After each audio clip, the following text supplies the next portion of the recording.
Aujourd'hui, un sujet un peu lourd et dramatique. On va parler d'humour. Oui, avec Simon Trottier et Matt Lévesque. Bonjour les gars. Salut Pierre. Ça va bien? Ça va très bien. Oui. Oui, très bon titre en passant. J'avais même pas entendu le titre avant d'être en ondes. L'échangeur. Écoute, c'est ma magnifique équipe qui a sorti plein d'idées de titres. Puis moi, j'aime pas ça trouver des titres. Puis j'ai fait, ça marche. Ouais. Il y a de quoi que j'aime là-dedans. Un jeu de mots, tu sais, c'est tout le temps. Un jeu de mots. Le thème de l'humour, Oui. ça marche ou ça marche pas aussi. Ça marche, Ouais. ça T'as marche. vu des émissions des commerces? Moi, t'as-tu vu ma face sur leur métro au ralenti? Ça n'a pas marché. Échangeur de sortir des Ça va être drôle, ça, aujourd'hui.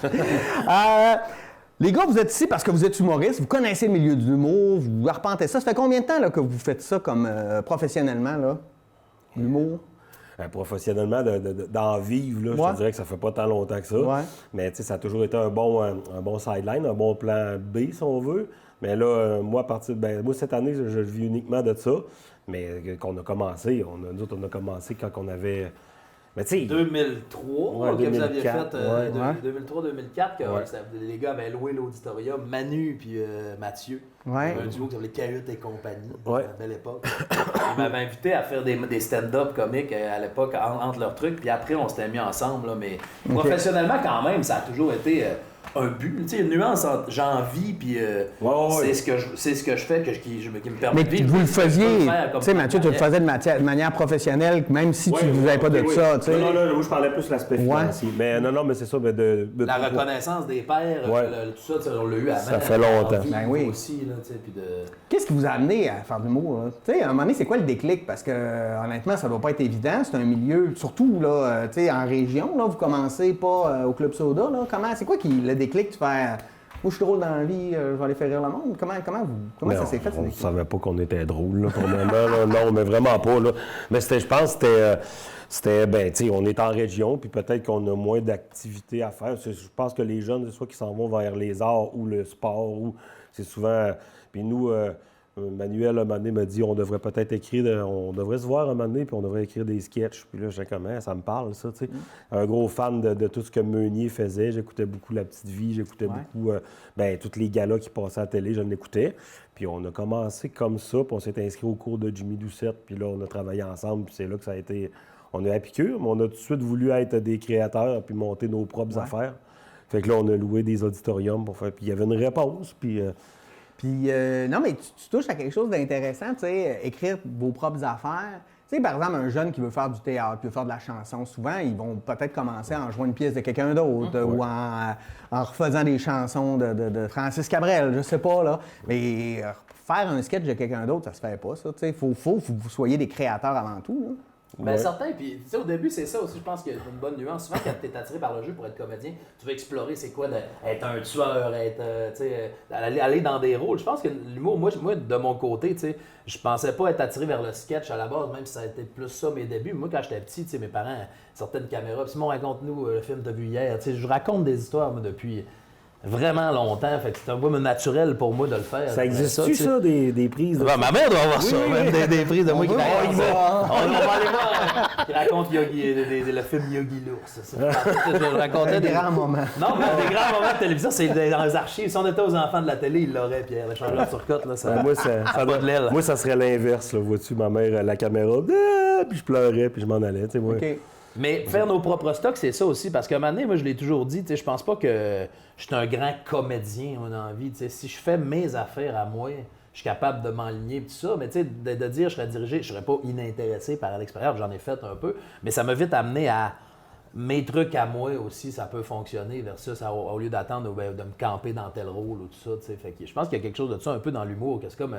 C'est de l'acting de ton propre rôle. Parce que je dis que c'est quand même de l'acting parce que tu as un personnage scénique, tu amplifies tes traits, des traits qui t'appartiennent, mais c'est de l'acting de toi-même. Tu sais. Ouais. Fait qu'il y a un peu de ça dans l'humour, je pense, qui est plus que le comédien, lui, qui n'est pas vraiment intéressé à acter soi-même. Là. Lui, il veut aller ailleurs. Puis, tu sais, tu disais, là, on peut être un tueur ou n'importe quoi, mais dans vos sketchs, vous pouvez aussi vous mettre en scène, tu sais, trouver ce qu'il y a de drôle là-dedans, là.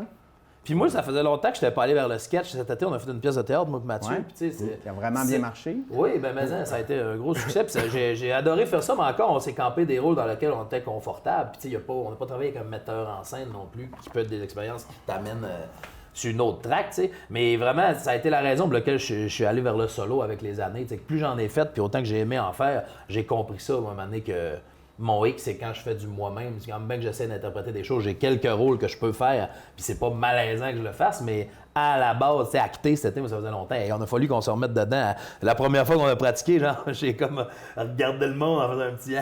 Mathieu était comme, tu parles à qui, là, souvent? Dans le salon funéraire, tout seul. Ouais, tu sais, il n'y a pas de monde à qui le faire. quatrième mur. Je ouais, répétais ça, moi, Mathieu. Là, il faut qu'on s'en regarde, là, pas trop qu'on regarde. là, tu sais, réapprendre tout ça, parce que c'est pas les mêmes codes. L'humour, le stand-up, puis le théâtre, la comédie, il y a des tronçons qui se retranchent, mais sinon, c'est vraiment des codes différents. Ouais. Toi, Mathieu, t'es-tu plus personnage? T'aimes-tu mieux être toi-même? Qu'est-ce que tu préfères là-dedans? Ben moi, quand on s'est séparés, avec moi, Simon puis Manu. Eux autres sont allés vers la grande ville, sont allés vers Montréal. Moi, je suis revenu vers le Saguenay. Puis à cette époque-là, j'ai vraiment fait beaucoup de choses avec ma caméra, puis j'essayais bien des affaires. Oui, ça fait vraiment drôle. Je me suis trouvé dans des personnages un peu. J'aime beaucoup ça, mais j'aime beaucoup ça le faire soit en format théâtre comme ça, ou en format web. En web, j'adore ça. Je trouve que c'est des beaux véhicules. Puis, mais tu sais, moi aussi, là, j'ai mes gars de région un peu, ou des personnages des tout le temps bons qui reviennent, comme on appelle. Mais tu sais, c'est ça. Moi, mettons, des fois, le monde me dit hey, c'est bon, ça, tu devrais le faire sur scène. Je dis non, jamais, quand je vais me mettre une moumoute, puis je vais aller tout seul devant un pied de micro pour faire comme du stand-up personnage. Ça, je veux rien savoir de ça. Mais le faire sous forme de théâtre, comme on l'a fait cet été, ça, il n'y a pas de problème. J'ai vraiment beaucoup aimé ça. Moi, j'aime beaucoup jouer, là. J'ai trouvé ça le fun de retrouver ça aussi, justement. D'être sur scène, là. Ouais, puis tu sais, de travailler à deux aussi. On est tout le temps tout seul. C'est un métier qui est très solitaire, là, faire du stand-up. Puis, fait que de faire ça, puis de... Non, c'était vraiment le fun d'écrire du dialogue, là. Moi, j'aime vraiment beaucoup ça. Ton côté petite vie meunier, on l'a ressorti bien gros là aussi. C'est vrai que là, on se fait plus devant le public, il y a quelque chose de burlesque, Puis il y a de quoi que vous aviez déjà, c'est tout le feeling de la salle, vous êtes habitué à ça, là, laisser rire. Au théâtre, des fois, pour les gens de théâtre qui ont fait beaucoup de théâtre divers, quand ils arrivent des fois dans l'humour, ils ont de la difficulté à faire ça, tandis que pour vous, c'est inné. Laisser respirer, ouais. Mais même là, tu sais, vois-tu, la première fois qu'on l'a fait, ben c'est parce que, tu sais, nous autres, habituellement, quand tu sais, du stand-up, moi, je me rappelle, tu sais, il y a un de mes segments qui est le plus populaire, c'est quand je parodie quelqu'un de la région, qui a un affaire sur le skidoo, qui s'est ramassé au prochain stand-up. Ça, je l'ai écrit le matin même avant de le faire au bateau de nuit à Québec. Le matin, j'ai ce flash-là, je le pratique 4-5 fois dans mon salon, je le fais le soir, ça marche super. Au bout, je fais comme, OK, ça, je tiens quelque chose, je vais pouvoir le promener pendant plusieurs années, tu sais. Mais vois-tu, nous autres, on a écrit notre pièce de théâtre à partir de novembre jusqu'en janvier. Après ça, mois de là, on trouve les commanditaires. Après ça, on commence à pratiquer tout le mois de juin. On se voit 2 fois par jour, matin, soir, pratiquer. Et là, rendu au mois de juillet, là, quand c'est le temps de la sortir, là, on avait-tu hâte d'avoir quelqu'un dans la salle qui rit? Parce que moi, je trouvais même plus ça drôle. C'est comme là. Puis on mettait en humour, effectivement, la réponse est assez immédiate, mais instantanée. Quand tu as un flash, comme Matt dit, tu t'attendras pas 8 semaines avant de le tester. Là. Tu veux voir si cette minute-là ou deux, tu as une piste, tu tiens de quoi, tu y vas. Puis à soi, on va l'intégrer avant mon numéro, on va faire ça. Tu sais. La technique en humour, souvent, est appelée le sandwich de marde, dans ce sens que un bon pain, la marde, tu finis avec un bon pain. Fait que la marde est dans le milieu, dans ce sens que tu veux tester de quoi, tu commences pas avec ça, tu finis pas avec ça. Ça veut dire tu mets ça dans le milieu de matériel rodé. T'sais. Puis y a-tu des fois des moments d'impro qui arrivent pendant que vous êtes sur scène, puis que vous faites hey, mon Dieu, ça marche ça, puis que vous changez vos numéros. Les numéros sont tout le temps en progression ou à un moment donné, quand c'est seté, vous ne les touchez plus? Il y a toujours une part que tu peux améliorer des. Moi, j'essaie toujours. Moi, je suis moins impro avec les gens dans la salle. On dirait que je sais jamais sur qui je vais tomber. Puis je me dis tout le temps que la personne a peut-être pas envie de jaser. Il y a du monde qui le font très bien. Puis moi, j'ai déjà eu une expérience avec une copine qui m'avait dit qu'elle avait profondément détesté ça. Puis je suis comme resté avec ça. Puis j'ai comme fait OK, j'ai pas nécessairement besoin de lui parler puis de lui dire. Comment ça a été ta journée. Puis mais c'est sûr que si quelqu'un échappe un verre, parce qu'on joue souvent dans les bars, même, on peut faire un déconner là-dessus. Mais moi, je vais plus improviser dans mes affaires, rajouter une petite... Puis des fois, si c'est payant, on le garde. À un moment donné, le numéro il est cadené à un certain point, mais la porte n'est jamais fermée à une ligne qui est une surenchère qui arrache tout. Tu ne feras pas, là, non, le numéro il est fini. Mais à un moment donné, il se ferme. Puis à un moment donné aussi, il a l'envie de passer à d'autres choses aussi. Il finit par moins se faire quand il y a eu... Mais tu sais, Mathieu, il commence à avoir une belle tribune avec le prochain stand-up, les followings sur sa page, mais aussi des fois, je trouve que quand tu es dans le milieu de la relève, Tu joues beaucoup ton matériel. Moi, il y a des numéros que j'ai peut-être fait 100 fois. Mais si venait le temps de signer un one-man show dans la télévision, le Québec n'a pas vu ça. Tu sais, des fois, on se dit « Ah, ça, je suis tanné de faire ça parce que je roule beaucoup. » Mais dans les faits, le grand public n'a pas vu ça. Tu sais, je ferais un gala, des fois, j'aurais tendance à dire « Hey, ça, c'est un vieux numéro dans ma tête. Parce que monsieur, madame, tout le monde me découvrirait à cette affaire-là. Il y a un peu ça qui arrive que quand tu es rendu professionnel, tu signes une tournée, Phil Roy, il fait une tournée, il fait son show, il considère que les gens ont vu ce numéro-là parce qu'il a été télédiffusé. Moi, il y a des numéros que dans ma tête, je considère que le monde a vu ça. Les 3000 personnes qui me suivent ont vu ça, mais... Oui, il y a encore pas mal de monde. Encore pas mal de monde qui peuvent voir ça. On est plus que 3000 au Québec. C'est ça. Il y a de la marge. Mais tu sais, toi aussi, c'est spécial parce que tu sais, quand on parlait de, en tout cas, le théâtre puis l'humour, je trouve vraiment que tu sais, c'est vraiment comme une sorte de confession de faire du stand-up. Tu arrives devant, tu dis là, moi, il faut que mon but, c'est de vous faire rire. Je me confie. Puis autant qu'il y a une connexion avec le public qui se fait bien intense que, tu sais, quand on parle d'être tanné, moi, je trouve que, mettons, là, quelque chose, là, je te parlais de la fête du skidoo, là. Ça fait longtemps que je le fais, là. C'est rien qu'un petit segment de 2 minutes, là. Puis, mettons, je l'ai peut-être fait une centaine de fois. Puis c'est sûr que, mettons, si je me compare, je le fais aujourd'hui et au début, il y a une petite étincelle dans mes yeux qui doit être pas mal différente, que moi, je me sens moins allumé par ça, puis que le monde doit le ressentir aussi. Ah oui, possiblement. Parce que, tu sais, à un moment donné, c'est sûr que, tu sais, je me reverrais le faire au bateau de nuit, puis de voir que ça fonctionne dès les premières secondes. C'est sûr que je vais avoir quelque chose de bien allumé, puis les premières fois, ça devait être ça. Mais, tu sais, à force de le faire, nous autres aussi, ça devient comme une vieille toune, là, puis on est comme... Puis ça devient l'inverse. Tu sais, au début, tu es émerveillé par le fait que ça fonctionne parce qu'il y a du doute. C'est un mix entre du front et du doute, tu sais, dans le fond, faire de l'humour. Il faut que tu y crois. Parce que si j'y crois pas, c'est comme un vendeur qui croit pas en son produit. Pourquoi qu'il te le vendrait? Moi, si tu me demandes ta joke, es-tu bonne? C'est sûr qu'elle est bonne. Sinon, pourquoi j'irais la faire sur un stage? Par contre, si tu n'as pas le doute de... Ça peut pas marcher, tu n'auras pas le juste équilibre. Puis ça devient le contraire. Au début, tu fais un gag, puis tu es émerveillé parce qu'il marche, fait que les premières fois, ça va. À la fin, ça devient un peu l'inverse. Tu le fais, puis si ça marche pas, tu es fâché. Tu n'es plus content qu'il marche. Tu n'es pas content les fois où il marche pas. Fait que ça, je pense qu'il y a une petite nuance. Après ça, tu prends le gag pour acquis à un certain point. Puis je pense que c'est ça, ce moment-là, que tu viens à te demander. Là, je veux-tu passer à du nouveau matériel pour avoir un peu la petite flamme. Petite flamme, ça. C'est vrai, ben oui, c'est un bic, ça, Mathieu. C'est un bic, ça. Le public aussi change, dans le sens entre jouer d'un bar plein ou d'un bar vide ou d'une salle ou jouer devant des personnes âgées ou des enfants. Je veux dire, les réactions. Parce que moi, j'ai joué assez au théâtre pour savoir que des fois, tu fais comme « Quelle salle étrange! » Ça vous arrive-tu, ça aussi? Ben oui, souvent. Souvent. Même matériel. Copier-coller, 2 shows différents. Mais tu n'auras pas la même énergie dans les faits si tu regardes un tape. Tu dis à ça. cause du public, l'énergie est ressortie différemment. Le public devient, il fait vraiment partie du spectacle, tandis qu'au théâtre, ça fait partie du spectacle aussi, mais je veux dire, mettons, des musiciens, la toune, elle va être grosso modo pareil. Je veux dire, ils feront pas « Hey, là, je vais faire un solo de plus parce qu'ils m'en donnent pas mal. » Non, ça va être la même toune. Mais nous autres, s'ils nous donnent l'énergie, on va être capable d'en donner plus, ça c'est sûr et certain. Mais des fois, copier-coller, même salle, même gag, je veux dire, même setup. Puis ça marche pas ou ça marche pas. Un soir à gorge déployée, puis un autre soir, il te regarde, fait comme... C'est quoi ça? Mais il y a la théorie du gros rieur aussi qui est pas folle, dans le sens que quand il y a dans la salle, il y a quelqu'un qui fait qui rit fort. Hein? Mais pas souvent, ça! Matt, c'est ça, il aime ça. Hein? T'as visiblement. Mais quand il y a des genres de Pierre Curzi dans la salle qui rit à la gorge déployée, mais c'est ça pour dire que la personne qui rit à un niveau moyen, par exemple, se gênera pas de rire puis de se faire remarquer parce que ce gars-là, il rit plus fort anyway. Et là, ça amène. Quand il n'y a pas ces gros rires-là, la personne qui rit un peu plus fort que les autres, mais qui ne veut pas se faire remarquer, va essayer de... Tu sais, un peu, mettons, t'as juste du monde comme moi dans la salle. Moi, je trouve à peu près tout drôle, mais je ris à peu près jamais. Non, mais tu sais, je ris jamais fort. Ça veut pas dire que je trouve pas ça drôle. Ben oui, ça, c'est donc bien drôle. Mais je vais le dire de même plutôt que de m'exclaffer. Mais une foule de moi, là, c'est super intéressant. Il y a des gens qu'il faut qu'ils l'extériorisent, je pense, avec le physique. Puis il y a du monde qui font comme « Hey, c'est drôle, ça. » Puis il y a du monde qui rit. Moi, je suis rendu, je suis assez analytique demain quand j'écoute de l'humour. Ça va prendre des affaires genre les Denis Drolet, tu sais, des trucs super. Que là, tu peux pas essayer de faire une ligne directrice. Là, mais sinon, je suis assez. Moi, je suis un bon public. Mathieu, t'es un gros rieur quand même. Tu sais. Moi, je vais aller voir des Louis-José Hood que j'adore. Je vais aller le voir, je vais être souvent en mode.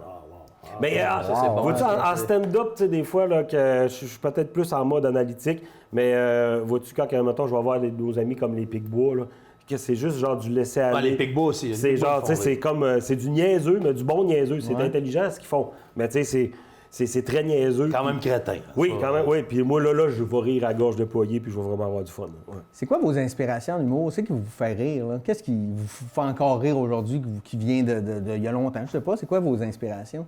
N'avez-vous? J'espère que vous n'avez pas. Oui, bien, je pense tout ce qui est... Moi, c'est tout ce qui est marginal un peu, là. Ce qui est Chango, les Denis de Relais, on en parlait. Au Québec. Autant un Mike Ward, on me fait rire, mais tu sais, nous autres, on est surtout... on n'est pas comme des stand-up comiques, là, en tout cas classiques, là, à l'américaine. Là. On n'a pas bien de l'humour d'observation. Ça dépend le média, mais pour la scène, moi et Simon, on est pas mal plus des raconteurs d'histoires. Oui, c'est ça, des Fait que c'est sûr que, mettons, un Sam Breton, on va aimer ça. On va aimer Simon Leblanc, qui est vraiment excellent. Mais on va aimer un Vox Pop à TVA Nouvelle. Oui, tu vois un gars avec une tuque. Mais on va plus... C'est sûr que plus qu'il y a de la bière, plus qu'on en achète. Ça, c'est des on va aimer ça inspirations plus ça que toute autre chose. Ça, c'est sûr qu'une bonne bêche de 3 skis aussi, tu sais. Le burlesque, on a commencé comme ça, tu sais. On le savait pas, nous autres, qu'on faisait du burlesque. Il a fallu qu'à un moment donné, on se le fasse dire par des professionnels, de dire ce que vous faites, les gars, c'est burlesque, c'est des personnages, c'est jouer gros. OK. Non, puis des fois, tu sais, quand tu le sais pas... En tout cas, le burlesque n'a pas toujours eu bonne presse, là. Moi, je me rappelle dans le temps de Gilles Latulippe, pas pour vous comparer à Gilles Latulippe, mais lui, c'est ce qu'il faisait. Puis dans le milieu du théâtre, il était un peu snobé par les théâtreux, si vous voulez. Ouais. Mais moi, je l'ai vu en spectacle, puis la performance physique que ce gars-là pouvait donner à, je sais pas, 75-80 ans, j'avais jamais vu ça. Ben, tu voyais que c'est un gars qui a passé sa vie. Ben oui, exactement. C'était C'était fantastique. Dans les faits. Mais c'était peut-être ça aussi que nous autres, de voir des jeunes en faire avec des looks, tu sais, je code pas bien burlesque, fait que le monde faisait comment? On dirait qu'il y avait peut-être le petit vent de fraîcheur là-dessus aussi. Mais tu sais, on n'en trouve plus, là. Il n'y a plus personne qui fait comme ce nous autres, on faisait dans les Sodomous, du sketch. Tu sais, moi, je pense que l'humour à sketch a encore sa place. Les Pigbois le font beaucoup, quand même. Les Pigbois le font. Dans leur show, il n'y a pas tout le temps qu'il y a du sketch aussi, c'est varié. Là, mais... Non, c'est ça, mais ce qui est vraiment difficile, c'est que, mettons, tu sais, là, la fameuse question, que diriez-vous à 3 jeunes qui veulent se sortir un groupe d'humour? Puis, tu sais, je leur dirais que le chemin conventionnel de jouer dans les bars, de faire les soirées d'humour conventionnelles, ne peut pas leur permettre ça. Ils n'ont pas la technique pour ça. Ils n'ont pas genre 3 pieds de micro. Premièrement, tu peux pas avoir de micro parce que tu bouges, tu es costumé. Il n'y a pas de loge. Tu vas te changer dans des toilettes. Ça marche pas. Ça, il leur dit ça à 8h30 le matin. Si les jeunes demandent ça au Vox à minuit, ça va être « Faites pas ça! Non, ça c'est ça! Vous une vraie job! » Oui. Oui, sûrement. Oui, ça c'est vrai. Mais non, parce que c'est tellement long, puis c'est tellement difficile, puis c'est tellement douté. Puis tu sais, oui, moi j'ai le côté plus pessimiste qui peut ressortir après une coupe de tasses. Mais non, mais tu sais, sérieusement, je pense qu'il faut faire le chemin inverse. Il faut se servir des réseaux sociaux pour se bâtir un réseau. Puis après ça, Mais ça t'a permis, entre autres, de diffuser tes vidéos durant la pandémie, tout ça. Oui, exactement. Mais tu sais, mettons un groupe d'humour qui voudrait se starter, qui voudrait faire du sketch sur scène, je dirais, ben là... Sur web. Allez chercher sur le web, faites vos sketchs, puis là, une fois que... Écrivez-vous un show de scène, puis faites-les dans des petites salles, que vous allez avoir un décor, que ça va être... Ouais. Les gens qui vous aiment, ils vont nous voir. Ça, c'est merveilleux, ça. Est-ce que c'est trop, je sais pas, je dirais galvaudé, mais que l'humour est trop un gars avec un micro qui compte des jokes, là? T'sais, non, mais je sais pas, parce qu'on... C'est ce qu'on voit le plus, en fait. Là. Oui.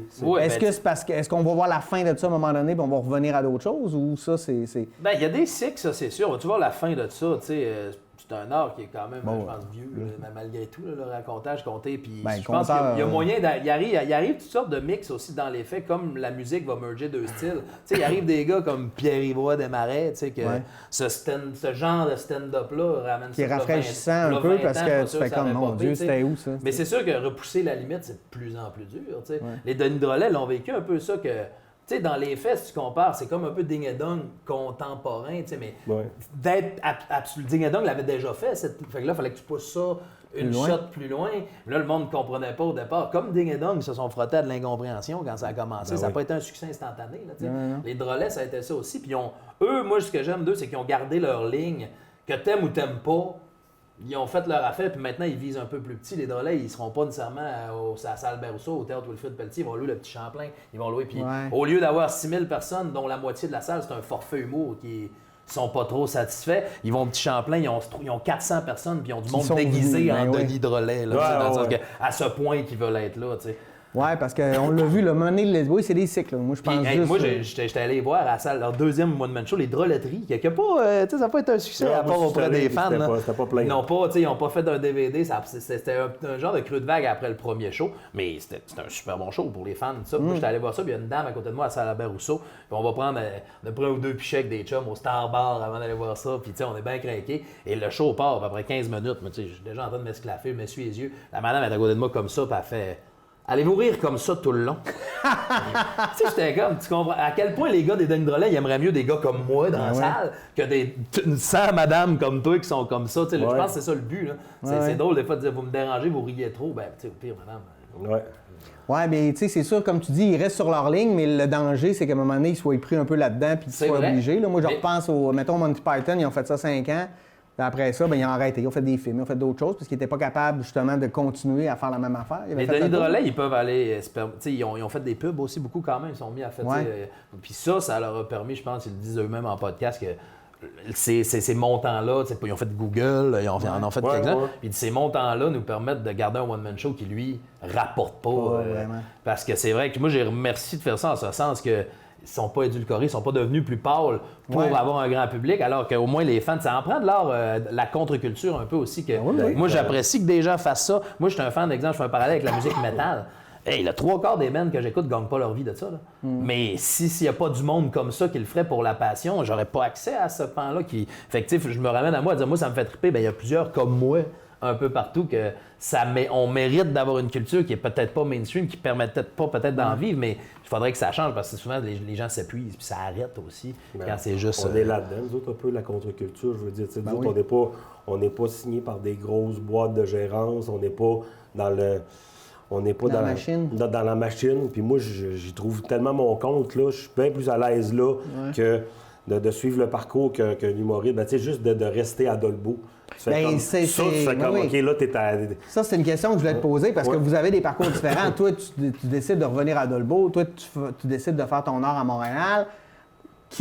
Parce que, tu sais, à Montréal, il y a peut-être plus de shows d'humour, mais il y a aussi plus d'humoristes. Toi, il y a peut-être moins de monde, mais on te sollicite peut-être... il y a peut-être moins de shows, mais on te sollicite davantage. Qu'est-ce qui justifie vos choix? T'sais, pourquoi toi, tu as décidé de rester, de revenir à Dolbeau? Pour la liberté que ça pouvait te donner? Moi, à l'époque, là, c'était vraiment... J'étais plus en mode création. Tout, là. J'étais me placer dans la vie. Puis là, j'ai eu une année, un retour en région quand même assez difficile. J'ai eu une séparation. Puis j'ai eu comme 3-4 mois quand même assez creux. Mais vois-tu, quand j'ai rencontré ma conjointe en ce moment, le goût de refaire de la création est revenu tout de suite. Ce que j'en remarque, c'est que... on dirait que c'est différent depuis que j'ai passé à la télé. On se dit encore la télé, ça a-tu un impact? Pour une certaine génération, oui. Tout le monde, en fait, il est bon, il passe à la télé. J'ai pogné une job à la radio à cause de ça. Ça a tout bien fité. Ça a donné une crédibilité à ce que je faisais. Ce qui est plate, par exemple, c'est que, mettons, les gens vont avoir tendance à plus t'oublier parce que tu es loin et on se croise pas souvent. Ils pensent pas à toi. Ou des fois, ils sont juste, ils feront pas la route pour ça. Alors que, c'est mon quotidien d'en faire de la route. Là. Mais ce que j'aime bien, c'est d'être loin, justement, de toute la machine. Ça m'a forcé à créer mes propres affaires moi-même. À dire, moi, ça va être ça. Puis, il y a un petit côté un peu punk là-dedans qui me ressemble beaucoup. Fait que moi, j'aime vraiment beaucoup ça. Okay. Comme, ma tournée de spectacle que je fais en ce moment, c'est toute de l'autoproduction.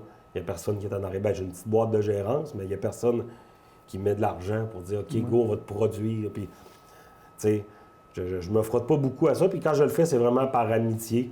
Là, je vais faire des premières parties à Simon Delille, qui est un de mes bons chums. Okay. Fait que, ça ressemble plus d'un parcours traditionnel d'un humoriste, mais je le fais vraiment parce que Simon, je l'aime vraiment beaucoup. Puis j'aime son show, mais je le fais parce qu'on passe des bons moments ensemble. Ouais.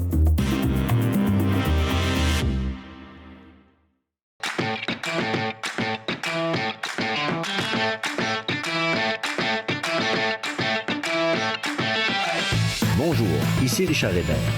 J'animerai cette année l'émission Accès MRC où nous rencontrerons différents intervenants de la MRC Maria-Chapdelaine et de l'administration municipale. Merci et à bientôt.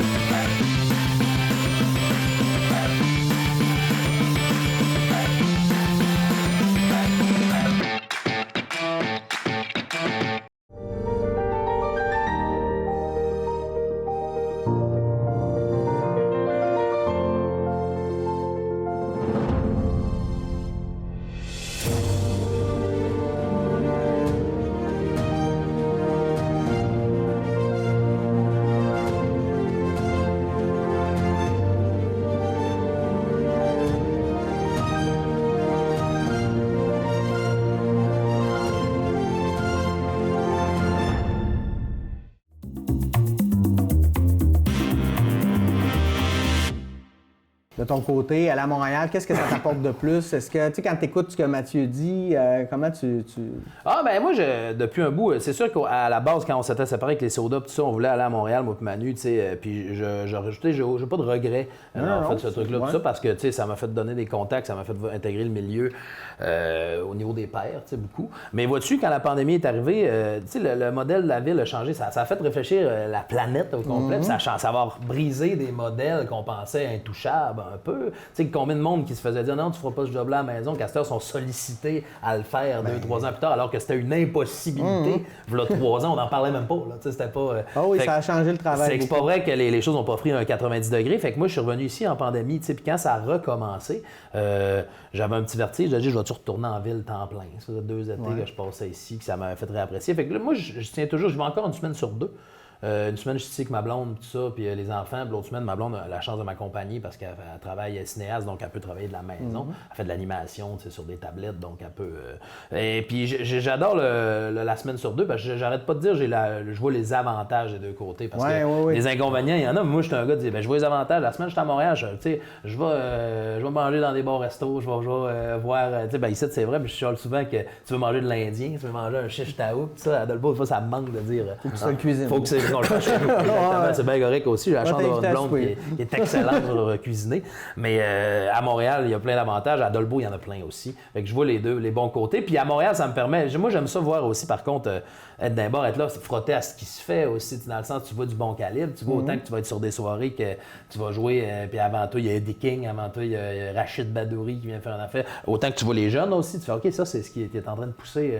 qui se fait. Là. Fait que je trouve que ça te tient allumé aussi sur tout ce qui se fait. Mais je trouve qu'aujourd'hui, avec l'Internet, tu sais, gars, vois-tu, une vie comme Mathieu est possible, alors que v'là 20 ans, v'là 30 ans, on n'aurait pas nécessairement pensé à ça. Si t'étais pas avec le milieu, pourquoi on penserait à toi? Pourquoi les gens te verraient? C'est une possibilité qu'il faut exploiter. Puis là, avec le théâtre qu'on a, moi, j'ai la possibilité de passer mes étés ici. Je suis vraiment capable de manœuvrer. Au départ, ça m'aurait stressé, je pense, de dire, je manque des opportunités, mais après un certain temps de carrière, je sais ce que je vaux, je sais ce que je veux faire. Intégrer la garde partagée. Les gens me donneront, ben oui, puis les gens me donneront les dates quand je suis là. À moi, c'est sûr que si tu me dis tu viens de faire la première partie du José Hood, c'est pas ma semaine à Montréal, va m'arranger.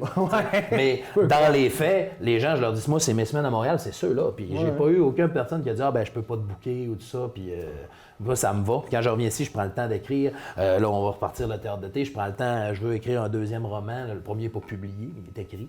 Je veux me remettre là-dedans. Fait que ça me donne du temps pour penser aux choses, pour faire. Parce qu'il y a un côté de travail de table qu'on pense pas en humour aussi. T'sais. C'est pas juste être dans l'action puis être dans un bar. Il y a tout le côté réfléchir à ça, booker des shows, penser à une promo. Fait que tout ce travail de table-là, je trouve que ma semaine au lac est tranquille pour se prêter à ça.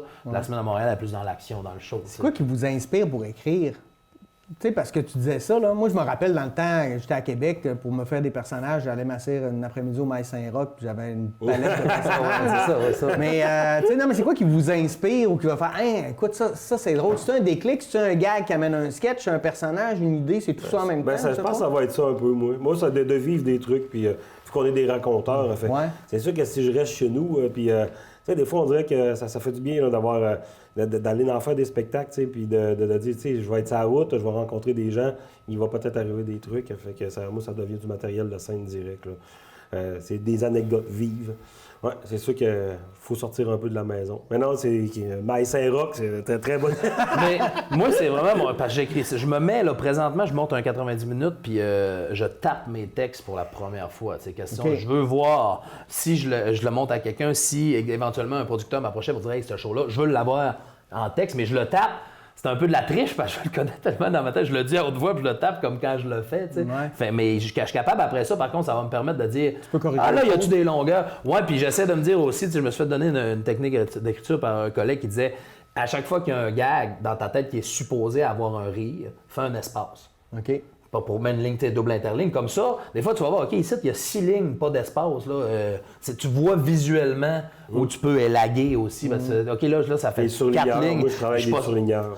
Ben, exactement. Quand j'ai besoin d'écrire, parce que écrire, c'est épouvantable. Moi, ça a été de le faire, de me coller à ça, tu sais. Puis mes inspirants, moi, par contre, vu que je fais de l'anecdote, ben c'est vraiment, ça vient souvent de... Ça va partir de, j'ai un party, j'étais avec des amis, tu sais. M'arrive de quoi, je le compte, puis je vois la réaction. Fait que, OK, ça, c'est drôle pas mal, versus je compte de quoi, puis c'est comique, tu sais. Je suis capable de... On dirait que, sans me dire, hey, là, je vais aller tester ça sur mes chums, c'est vraiment pas ça. Mais naturellement... je vais arriver de telle place, je vais compter telle histoire, je vais Tu voir la le fais réaction. déjà au naturel dans Oui, ton fait que je vais voir la réaction, je vais dire, OK, ça a pas mal ri. Il y a je juste vois moi pas qui le pourquoi. sais. Quand il fait ça, là, il y a juste moi qui fait comme là, il est en train de travailler. Non, mais Là, il essaye, ça- les gars. Ouais, c'est ça. Mais Ouais. puis des fois, tu arrives dans une place que tu es allé rejoindre un ami, mais lui est avec 3-4 autres amis. Fait que là, tu fais, OK, c'est pas mes chums. Là, j'ai compté ça. Puis, tu sais, il y a eu un. Fait que, t'es capable de le voir au naturel. Mais ça, je dis ça, moi, ça se prête à moi versus quand tu fais du stand-up comique plus traditionnel. Souvent, les gars vont faire, les gars, je peux-tu vous dire 2-3 parce que si tu l'insères, t'as ben trop l'air. Des fois, là, moi, c'est juste, ça se fait un peu naturellement, mais oui, moi, mon inspirant, c'est vraiment ce qui arrive, les choses qui se passent, parce que c'est rare que, quand j'ai été pendant la pandémie, il se passait moins de choses, puis j'ai écrit du matériel d'observation un peu plus. Ça venait dans mon roman, en fait, mon premier roman, c'est un gars qui fait, tu suis la journée d'un gars qui, avant sa première médiatique en humour, c'est un gars qui fait du stand-up. Puis j'avais intégré son spectacle dans le roman, en ce sens, le roman termine, puis le gars entre sur scène. C'est la fin du roman quand il entre sur scène qui est présenté. Fait que tu te dis, j'ai jamais vu son one-man show, mais il était intégré dans le livre par petit bout, tu t'en rendais compte à la fin en voyant le pacing, mais je l'ai retiré après ça. Mais je dis tout ça, là, et c'est comme si c'était publié, le plan de match il pourrait changer, mais j'ai quand même retiré le one-man show parce que je me dis, je veux pas que les gens, je veux que ça ait un peu le contraire. Dans la vie, on a l'impression de connaître les humoristes. Martin Matt, on le connaît, mais on connaît pas ce qu'ils sont. Dans les faits, on connaît juste le personnage de scène. Moi, je voulais que ce soit un peu l'inverse. Là, tu connais ce gars-là dans sa tête tout le long du livre, mais tu n'as aucune idée. S'il est drôle. Puis de mettre du texte, c'était justement de m'ouvrir la porte à quelqu'un qui fait « Ah, moi, je pensais qu'il serait plus drôle que ça. Ah, moi, je voyais pas son humour de même. » Quand j'ai fait lire à 3-4 lecteurs, il y en a plusieurs qui m'ont dit « Ah, je pensais pas qu'il ferait des jokes comme ça. » Fait que je trouvais « Ah, là, d'abord, ça change peut-être ta vision que tu avais de lui. » Puis je trouve que c'est l'inverse. De là, tu connais un gars dans sa tête, sa vision de l'humour, mais tu n'auras jamais vu les jokes qu'il va faire. Puis tout ce matériel-là, il était trop proche de moi aussi. J'ai pas été capable de me dire ah, c'est mon père. Le personnage est un avatar entre moi et un humoriste quand même. Fait que je me disais, le monde va trop me chercher moi dans ces réflexions-là. Puis ce matériel-là, par contre, il n'était pas perdu après. Je me suis dit, c'est du stand-up comique, tout ça, dans le sens qu'il est écrit. Mais quand je me suis. À cette heure, j'en prends. Genre, je vais sortir en animation, j'essaie des trucs, je vais sortir 2-3 lignes d'observation, puis ça va m'amener à une histoire. Là, j'en suis là. Parce que quand j'essayais de faire un stand-up d'observation pendant 8-10 minutes, là, je me disais, à ce niveau-là, la compétition est forte. Il y a de l'excellent stand-up conversation qui se fait autant aux États-Unis qu'ici. C'est moins mon créneau. C'est pas que je suis pas capable de le faire puis je suis pas attiré par ça de temps en temps, mais de le faire sur un 8-10 minutes, je vais me perdre dans tout ça parce qu'il y en a beaucoup qui le font mieux que moi avec plus d'expérience. L'anecdote, c'est mon terreau, c'est mon endroit. Il n'y a pas personne. Il y a des gens qui font différemment de moi. Je dis, il n'y a pas d'autres qui le font mieux que moi. Moi, c'est mon affaire. Ben, c'est ton dans anecdote. ce sens que c'est pas une question de compétition. Il y a quelqu'un d'autre qui peut le faire très bien. Si tu mieux, c'est pas Simon Leblanc. T'es mal, si tu mieux, ben c'est excellent. C'est un autre affaire, mais je me compare pas. Tandis qu'en stand-up, j'étais capable de me dire, ah, lui, il fait mieux que moi. Lui, il fait mieux que moi. Objectivement, ça, c'est mieux fait. C'est plus habile. C'est pas mal le monde qui font mieux que toi, moi, te le dire. C'est ça, ben oui, c'est ça. Ben oui, mais j'étais capable de me le dire. Non, mais versus t'as le sentiment d'imposteur un peu. Moi aussi, j'étais comme moi, je me vois plus comme un raconteur, mais c'est vrai que pour faire une introduction. Ouais, la prémisse, ça peut être intéressant de dire, je prends, mettons, ce sujet-là, parce que je vais parler de ça dans mon anecdote. Ben là, je le décortique 2 minutes, puis après ça, on tombe dans. Moi, il faut que je vous compte la fois de. Quand j'anime ça, des fois, je vais le faire, je vais faire un 6-7 minutes d'observation, puis là-dedans, il y a une grosse ligne, ça, c'est mal. Ben, je vais pas faire. Là, il faut que je reparte de ce là pour rebâtir. Je sors la grosse ligne de là, puis elle introduit l'histoire, puis ce 7 minutes-là, je l'ai fait un soir dans un bar même pour. Ça s'oublie. Faut pas avoir peur non plus. Des fois, un moment donné, tu vas jouer dans des bars, il y a 40 personnes, c'est pas télévisé, tu te fais donner 25$. Là. Ça sert à ça. Faut pas que tu ailles faire ton bon matériel, que tu te fais payer 500$ pour faire. C'est plus là pour essayer les. Ben oui, un moment donné, moi, l'histoire de ah là, ça n'a pas bien rentré. Écoute, Bodé, j'ai écrit ça un matin. Là, dans le sens, c'est un laboratoire ici. Les jeunes qui commencent, je trouve qu'il y a ça qui est rendu tough et dur. Qu'aujourd'hui, c'est plus facile de jouer que quand on a commencé, puis qu'au départ, de jouer beaucoup. Mais être rémunéré, c'est plus dur. Là. Rentrer dans un gig payante, il y a tellement d'open mic pas payés que tu peux. Il y a du monde que je connais qui joue 5 fois semaine, mais ils font 0$ avec ça. Là. Mais à un moment donné, il faut que tu arrêtes ça, à moins que tu saches que ça veut. À moins que c'est un hobby pour toi et que tu l'assumes. Ben, c'est parce que ça devient un peu aussi triste parce qu'il y a des gens qui veulent vivre de ça. Fait que là, je veux dire, ça amène un peu une concurrence déloyale, à quelque part, non? Ben, je sais pas, mais tout ça pour dire qu'à cette heure, la pression qui est sur les gens, je veux pas m'avancer dans la concurrence déloyale, ça fait aussi permettre de roder du matériel, ça peut faire éclore des talents, il y a une balance du pouvoir là-dedans. Mais ce qui fait que les gens, à cette heure, quand ils arrivent à leur première soirée payée, on s'entend, à Montréal, le rodage, il est pas mal rendu à 40$ ou 50$ pour aller tester un numéro, tu sais. Mais ça fait que ces jeunes-là, quand ils se ramassent sur ces premières soirées-là, des fois, ça fait 1 an, 2 ans qu'ils font quand même du stand-up ici et là, ils se ramassent là. Puis, tu sais, il arrive dans des soirées. C'est rendu des soirées où il faut que, à moins que tu casses tout, sinon tu ne seras pas invité, il n'y a pas bien rentré. Alors que à la base, ça serait censé être des labos que tu fais un peu ce que tu veux. Là. C'est des mots que tu as écrits. Ouais, ce prix-là. Ben exactement, mais je comprends quand tu es un jeune qui veut faire sa marque, c'est normal aussi. C'est ta première fois, tu sais que dans la salle, tu joues, tu sais que Mehdi Boussaïdan qui vient faire un show, tu sais que lui, là, tu fais, hey, je vais me faire voir, je veux pas arriver avec quelque chose que je me plante. Puis ça a renversé un peu ça, alors que ces soirées, ça servait là à ça. Puis au début, même moi, en arrivant à Montréal, quand j'ai commencé à refaire du stand-up en solo, j'arrivais là, puis j'étais il faut que je fasse du bon matériel. Puis ça, mais là, un moment donné, aujourd'hui, je l'utilise vraiment en me disant, gars, si je vais à un bar, tu me donnes 25$, je veux m'en servir. Je veux pas arriver avec du matériel que je sais que c'est 100% efficace, c'est rodé, je l'ai fait 50 fois. Ça me donne quoi d'aller faire ça pour 20$? J'apprends rien, je vends mon numéro à moindre prix alors que là, c'est pas Tant utile. qu'à ça pour 20$, tu viendras le faire dans mon salon. Moi, Exactement. Je vais te payer la même affaire. Tandis que tu vas dans tes moyens. Dans mes moyens, c'est dans mes moyens, 20$. Il va te regarder tout le long, il va faire comme. C'est bon. C'est bon, C'est bon, ça. c'est bon. On essaye-tu mon jeu à cette heure? C'est bon, oui. Mais bref, je trouve qu'à cette heure, faut que tu te permettes ça parce que faut pas que tu te mettes la pression. Les gars, on est 40 ici, c'est pas médiatisé, il n'y a pas personne, pas de journaliste. C'est quand même bien. Faut que les gens comprennent ça aussi, parce que d'un bord, il y a cette ingratitude-là. Tu sais, je t'ai dû le vivre, tu as passé à la TV, du monde qui va aller te voir, tu vas roder des affaires que tu as écrites le matin. En tout cas, j'aimais mieux ça au prochain stand-up. Bien, c'est sûr, au prochain stand-up, tu as vu du matériel que j'ai fait 150 fois. Là, tu as vu du matériel que j'ai écrit à matin. Tu sais, les gens sont ingrats des fois.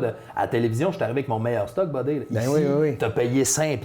J'ai écrit ça à matin. Oui, c'était moins bon que mon meilleur numéro. On essaye. Là. Ton 5$, il me sert à écrire, à tester des affaires. Mais je le dis souvent aux gens, il faut que vous ayez dans les comédie clubs avec cette vision-là aussi. Parce que si vous allez là pour voir le one-man show de quelqu'un, ben non, son one-man show, il va le garder pour son show. Il ne donnera pas pour 5$. Ce qui vend 50$ à la télévision, c'est du laboratoire. Il faut que tu ailles le voir dans cet esprit-là, en se disant, le gars, on travaille avec lui, on lui donne des réponses, puis il élabore quelque chose avec nous. Ouais, c'est hot, c'est hot. Vous avez du métier, les gars. Pourquoi le monde va vous voir? Pourquoi le monde aime ça aller...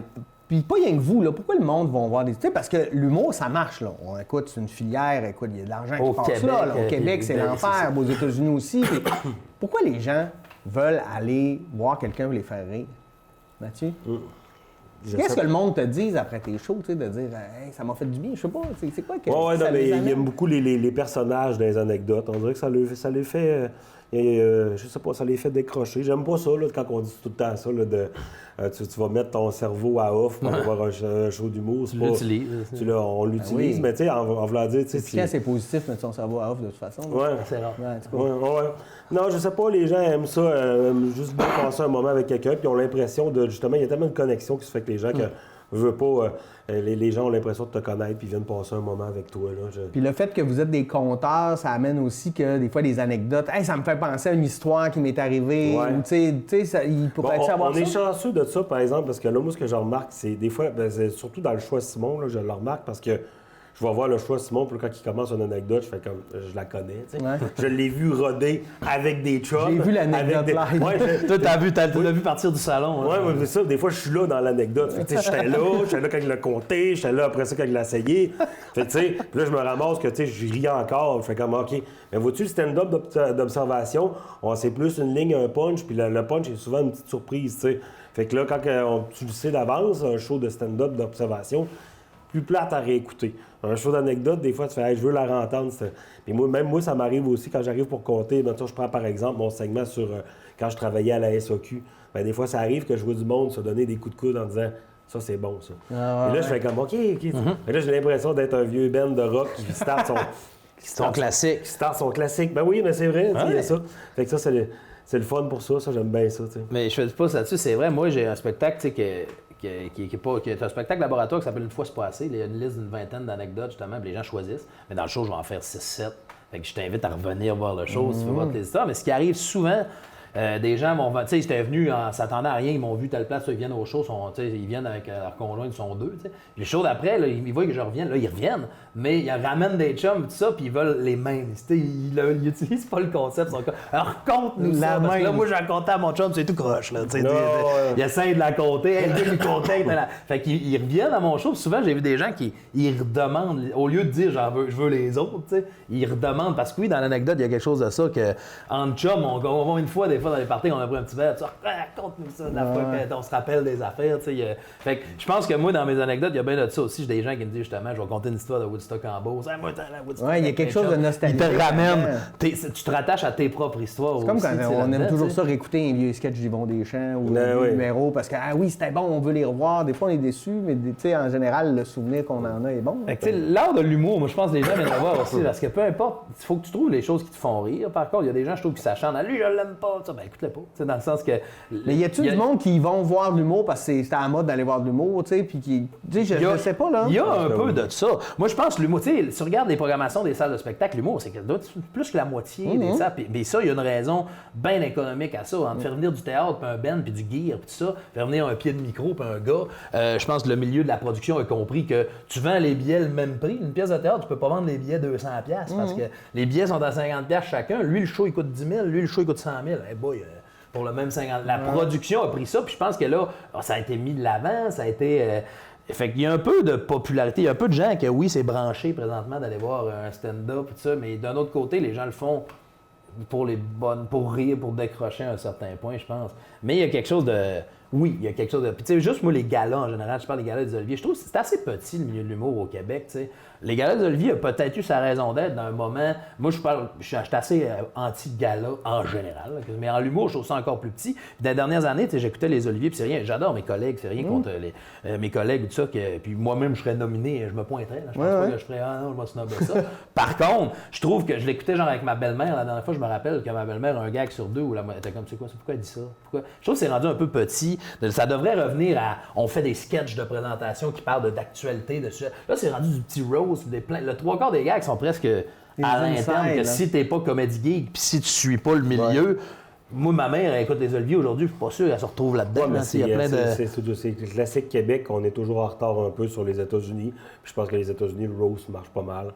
Fait que, on prend une vague. Moi, je suis pas. Je sais que ça doit faire du bien de faire du roast, mais des fois, le monde me dit, hey, j'organise une soirée de bien cuit, tu veux-tu venir?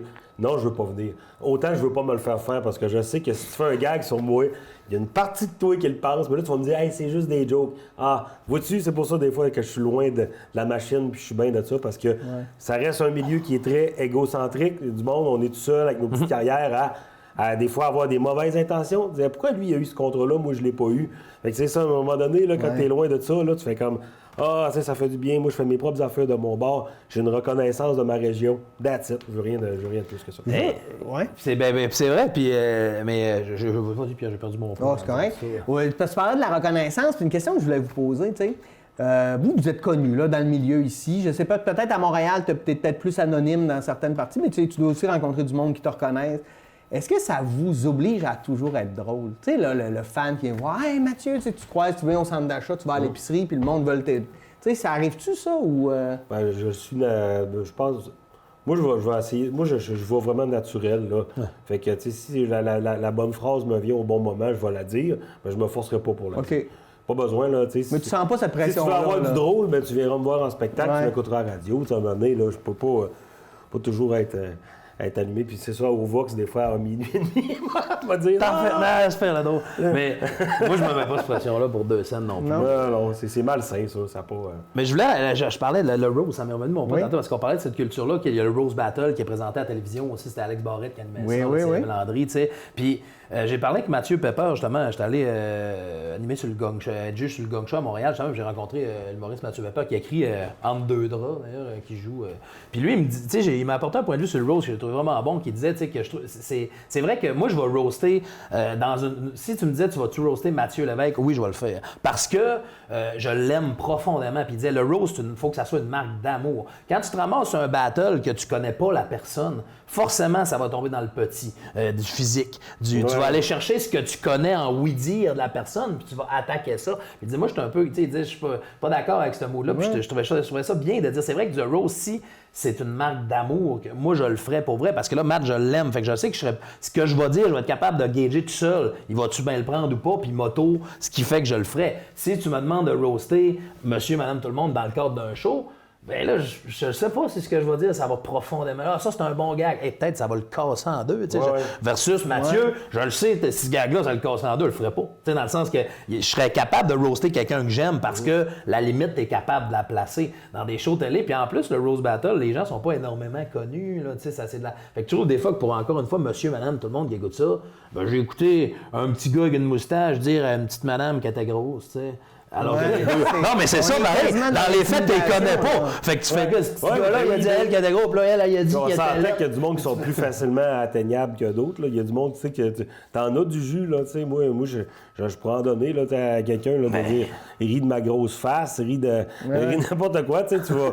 Tu sais, en tout cas, il y a ça devient quasiment de l'intimidation aussi, là. Puis on essaie de travailler contre ça, un peu la superbe époque piment fort, là, tu sais, où tout ce qui était drôle, c'est rire du monde des défauts physiques du monde, là. Et, tu sais, à un moment donné, on avait fait le tour assez vite, là. Puis ça ramène beaucoup de ça, je trouve, puis ça devient petit à certains égards. Puis le monde, en plus, si c'est ton premier contact, un public qui dit « Moi, j'ai jamais vu ça » parce qu'il y a des gens, c'est pas vrai que tout le monde est super connu, fait qu'il y a des gens qui te découvrent à Roast Battle.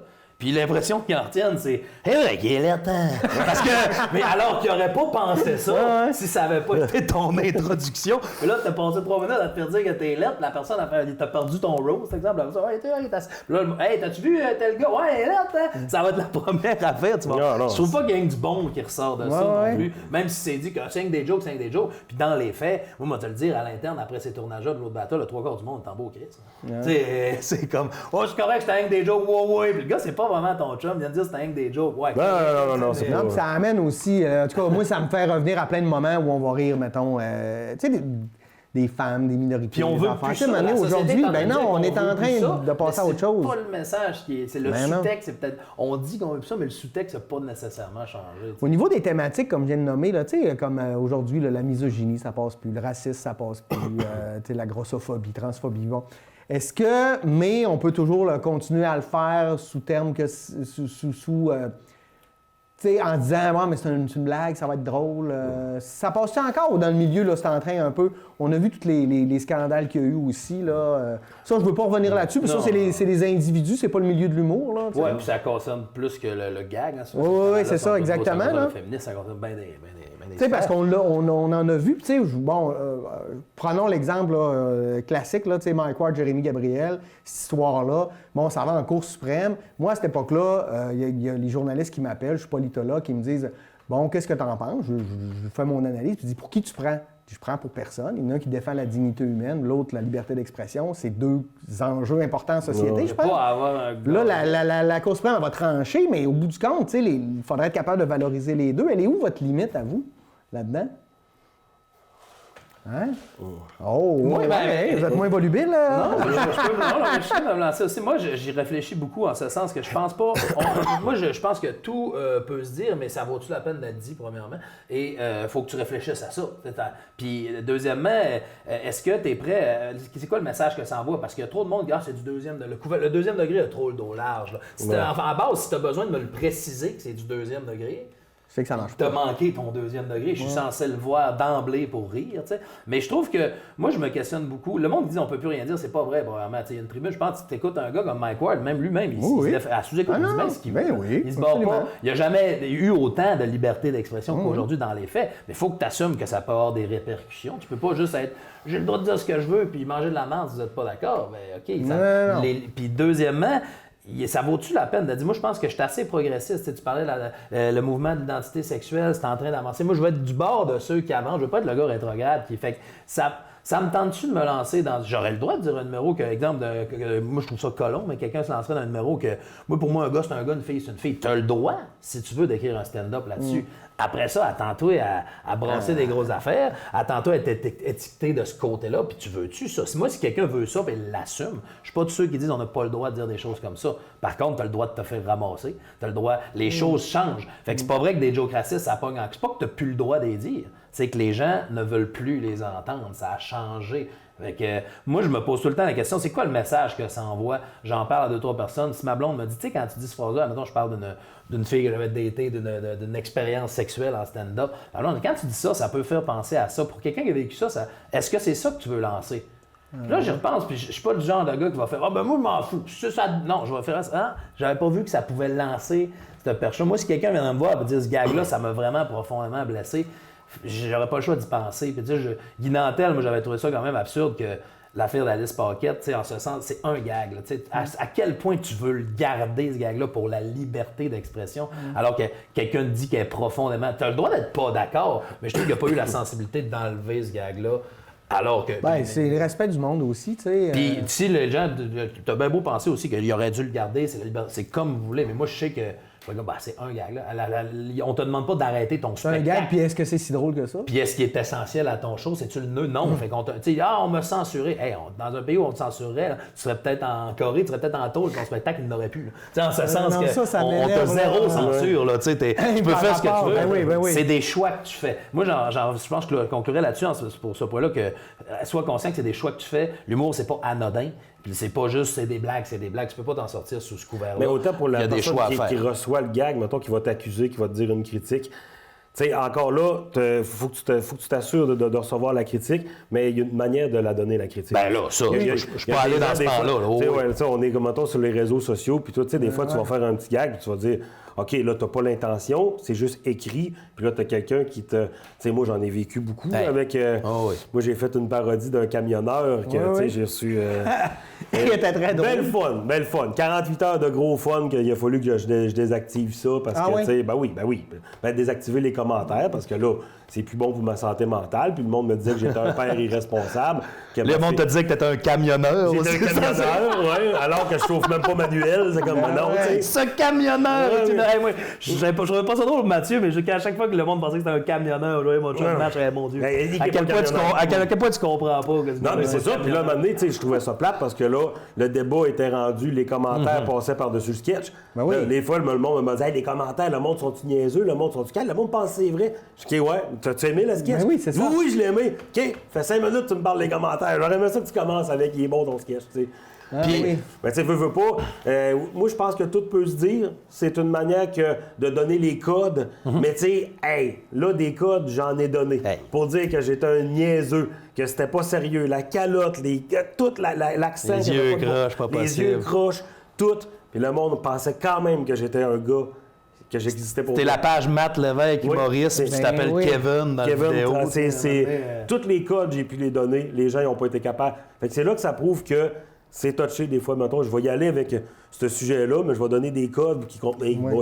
Ben, c'est pas tout le monde qui est capable qui a la même compréhension des codes. Hein? Non. Puis tu dis d'envoyer les commentaires, je pense que c'est ça aussi un peu de... Les gens à cette heure, moi, quand vous voyez quelqu'un qui fait un gag que vous aimez pas, un gag déplacé, un gag malhabile, ben n'ayez pas d'emblée la pensée de penser « C'est un trou de cul! » Mais le gars, peut-être, attends de voir s'il l'assume. Après ça, il dit « Mon gag, je l'assume. » Ça, ben là, tu le catégorises trou de cul, c'est investigué un peu. Mais on peut quand même en parler calmement. Je trouve les débats s'enflamment à cette heure. Il y a quelqu'un qui fait un tel gag, ça part tout de suite. T'as pas aimé le gag, ce gars-là, c'est un cave. Cette fille-là, c'est une conne. Ouais, là, les médias sociaux. Prends le temps de voir c'était quoi l'intention derrière le gag. Peut-être que demain, il va dire hey, c'est un gag vraiment malhabile, je m'en excuse. Fait que finalement, il n'est pas si trop de cul que ça. Faut prendre... Ça nous arrive tous de faire des erreurs, des lapsus ou peu importe. Puis ça tasse, je trouve que ça polarise. Quand tu vas amener quelqu'un à comprendre, exemple, tu te dis ce gars-là, il a fait un gag malhabile, misogyne, exemple.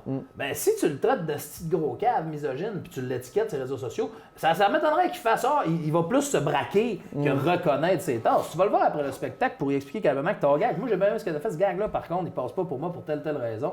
Je pense pas, la personne, là, c'est là que tu serais trop de cul. Hey, va donc chier, toi. Si la personne est super calme, puis elle t'explique ça, personne, tandis que si tu écris mange de la merde en cap-lock, ces réseaux sociaux, ça se peut qu'il n'y ait pas la même ouverture à t'écrire. Ben, c'est normal. Là. Je pense, comme tu disais, tout se dit, mais il y a toujours une manière de le dire. Moi, je suis de cette école-là aussi. Là. Je pense qu'on est capable d'avoir des bonnes discussions franches. Mais il faut qu'il y ait de l'écoute des deux côtés aussi. Exact, des deux côtés. C'est ça. Il faut que les gens soient ouverts à sortir de leur zone de confort en humour. Mais par contre, tu sais, je parlais de Nantel tantôt, j'ai trouvé qu'il n'a pas fait preuve d'ouverture du côté du créateur. Lui, c'était comme on me censure, je peux dire ce que je veux. Sois ouvert aussi à dire ce gag-là est-tu essentiel. Une réflexion. Ben, c'est parce que ça démontre peut-être qu'il est misogyne aussi, tu sais. Ben, est-ce que ça se peut? Moi, je parle pas sur le débat de Nantel, mais dans le sens, à un moment donné, quand tu viens valider aussi quelque chose, là, il avait fait une capsule. En prenant position, là. Sa capsule avec deux féministes. Oui, où il passait 10 minutes à faire du mansplaining, là. Oui, puis il disait aux filles mot pour mot, genre, tu sais, moi, les filles, j'en parlais avec mes chums de gars. On se reconnaît pas là-dedans, t'en parlais avec tes chums de gars. C'était ça le point. Fait que je trouvais ça, des fois, il est absurde un peu dans son... Mais autant autant que, comme je te dis, le gars a le droit de faire ce qu'il veut. Mais non, Le gars c'est ça. a le droit de faire son art, mais... Mais ce que je veux dire, c'est au moment où tu te défends ou tu t'excuses, tu démontres aussi ta sensibilité envers les gens. Puis lui, il n'a pas ouvert cette porte-là. Puis, tu sais, on est autant dans un... Mais comme tu dis, peut-être aussi que la première fois qu'il s'est fait approcher sur ce gag-là, il s'est fait approcher en se faisant dire « Mon des gros insultes en cap-là qu'on le sait pas. C'est pour ça qu'il faut quand même y donner le bénéfice du doute. Dans tous les cas. Bon. Il me reste 1 minute. Hey, ça va vite, hein? Mais ça va vite. Qu'est-ce qui s'en vient pour vous autres, là? Mathieu? Moi, je commence je finis ma tournée de mon one-man show RA2. Là. Je m'en vais me promener à partir de demain. Saint-Georges-de-Beauce, Lévis, Thetford, le centre du Québec. Québec, Montréal, aussi Sherbrooke. Puis après ça, je viens terminer ça ici au Lac-Saint-Jean. Je passe même par Chibougamau. Les premières parties à Simon-Delille, toujours à 8h10 dans le Boost à Énergie Saguenay. Puis là, je vais commencer à avoir un petit coin de page dans tous les journaux de Triumph Média. On va faire un petit gag à toutes les semaines. Là, à part ça, ben là, on commence à plancher sur le théâtre du Bien-Beau pour la deuxième année. On est dans le brainstorm. Yes. Toi, Simon? J'ai mon one-man show. J'étais en écriture de la première, c'est le 10 novembre. Je ne sais pas si ça va être diffusé avant ça, mais 10 novembre 2022 à la salle de spectacle de Jardin Maria-Chapdelaine. C'est Simon Trottier, juste moi. C'est une première. Je ne sais pas ce qui s'y vient par la suite. Je disais aux gens, c'est pas un plan de match à long terme, c'est à court terme. Je voulais ma première à Dolbeau. Je la fais là. C'est la première fois que j'écris un spectacle avec un lien, en pensant à mon pacing. C'est le best-of de tout ce que j'ai pu faire dans les 4 dernières années qui se ramasse là, qui vient un peu au monde avec ça. Fait qu'il y a ça, j'invite les gens à venir voir ça. Ça va être écœurant le 10 novembre. Je vais faire la première partie à Dom Paquette, d'ailleurs, à la salle, le 13 octobre, pour justement mousser ça un peu. Là, donc, sinon, Simon Trottier, Maurice sur Facebook, je me promène partout aussi. Ben écoute, oui, hein, on va inviter les gens à suivre nos deux beaux humoristes. Et puis, merci les gars, j'espère que vous avez apprécié cette discussion-là. Je pense qu'on cool, on a un peu réfléchi, on a un peu fait le tour. C'est le fun aussi de parler d'humour et non pas juste d'en voir ou en rire. Là, C'est le fun aussi de réfléchir à ça, puis de voir qu'il y a toute une réflexion derrière votre carrière, puis derrière les enjeux, en fait. Là, au States, il y a des baccalauréats en humour sur la réflexion d'eux comme projet. C'est quand même étrange qu'on puisse t'évaluer sur es-tu drôle ou pas. Non, mais c'est pas sur être drôle ou pas. Je pense que c'est sur la réflexion de l'humour. Hey, merci beaucoup d'avoir été là et nous, on se dit à la semaine prochaine pour une nouvelle édition d'Échangeurs Turcotte. Bonne semaine! Yeah.